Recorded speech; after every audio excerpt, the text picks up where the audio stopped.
হরে কৃষ্ণ। কৃষ্ণ সেবনের পক্ষ থেকে সকলকে জানাই অনেক অনেক নীলবাতির শুভেচ্ছা এবং বড়দেরকে জানাই প্রণাম, ছোটদেরকে জানাই ভালোবাসা। আজ আমরা চলে এসেছি কেষ্টপুর এবং মহিষপাতানের ঠিক মিডিলে একটি জায়গা আমাদের ঠিক করা হয়েছে। সেই জায়গায় একটি হরি মন্দির আছে এবং একটি মা শীতলা এবং মনসা মন্দির আছে, তার সঙ্গে আরও হয়তো একটি দেবীর ঘট স্থাপনা করা আছে। তো সেক্ষেত্রে পরিবেশটা একদমই মনোরম। এই নীলবাতি উপলক্ষে সমস্ত মহাদেব ভক্ত এখান দিয়ে যতই সকলেই যাচ্ছেন, বাইকে হোক গাড়িতে হোক, তাদের ফেরার পথে আসার জন্য এখানে কিছু সেবার ব্যবস্থা করা হয়েছে।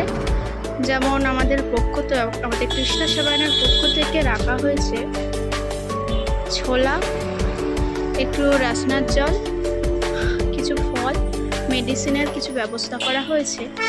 এই সামান্য কিছু ব্যবস্থা নিয়ে আজ আমরা এই জায়গায় উপস্থিত হতে পেরেছি। আশা করছি সকলেই আশীর্বাদ করবেন, আমরা যেন এইভাবেই আস্তে আস্তে মানুষের সেবা করতে পারি এবং মানুষের সাহায্য করতে পারি। এখানে দেখতেই পাচ্ছেন অনেক গাড়ি লরি করে করে ভক্তগণ যাচ্ছে। এনারা যখন ফিরবেন সেই সময় থেকেই আমাদের সেবার কাজ শুরু হবে। তো এখন আপাতত আমরা এখানে সর্বস্ব কিছু রেডি করে নিয়ে বসেই আছি। এছাড়া আমাদের আপাতত এখন কোনো কাজ নেই। আপনারাও আমাদের পাশে থাকবেন, সহযোগিতার হাত বাড়িয়ে দেবেন। নমস্কার।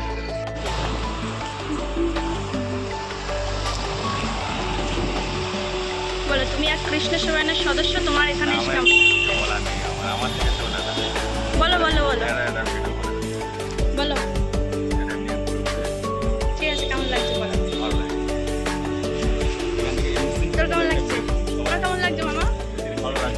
তোমার চলো বলো। খুবই সুন্দর পরিবেশ, এখানে এসে নিজেকে ধন্য মনে হচ্ছে। আর এখানে কাজটা কি কাজের জন্য এসছো? সেবামূলক কাজের জন্য আমরা আজকে এসেছি কৃষ্ণ সেবনের পক্ষ থেকে।